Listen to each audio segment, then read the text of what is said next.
Hello friends, तर आज आपण बनवूया उपमा। त्यासाठी लागणारं साहित्य आहे रवा, थोडे शेंगदाणे घ्यायचे, कांदा, टोमॅटो, मिरची आणि कढीपत्ता। तर सगळ्यात पहिले आपल्याला रवा हा भाजून घ्यायचा आहे। लालसर रंग येईपर्यंत आपल्याला रवा भाजून घ्यायचा आहे।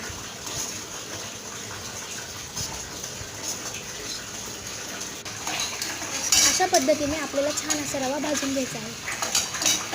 त्यानंतर तो एक प्लेटमध्ये काढून घेऊया। तेल गरम करायला ठेवलं होतं, त्यामध्ये आपण आता शेंगदाणे तळून घेऊया। त्यानंतर टाकूया मोहरी। मोहरी छान तडतडली की त्यानंतर जिरे आणि कढीपत्ता टाकूया। हे छान असं आपण परतून घेऊया। त्यानंतर त्यामध्ये आपल्याला ॲड करायची आहे मिरची,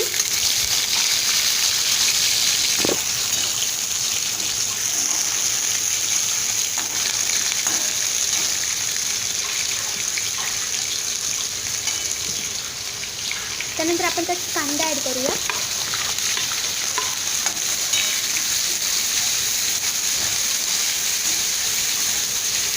छान असं एकदम मिश्रण करून घेऊया आहे।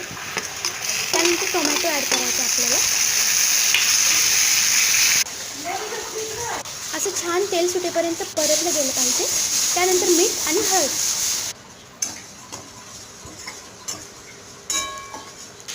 साईडला पाणी गरम करून घेतलेलं होतं आपण रव्यामध्ये टाकण्यासाठी। तर पहिले आपण रवा असं टाकून घ्यायचा भाजलेला आणि तोही छान या मिश्रणात परतून घ्यायचा। छान असं मिश्रण परतलं गेलं की त्यामध्ये साईडला गरम करून ठेवलेले पाणी आहे त्यामध्ये आपल्याला ॲड करायचं आहे।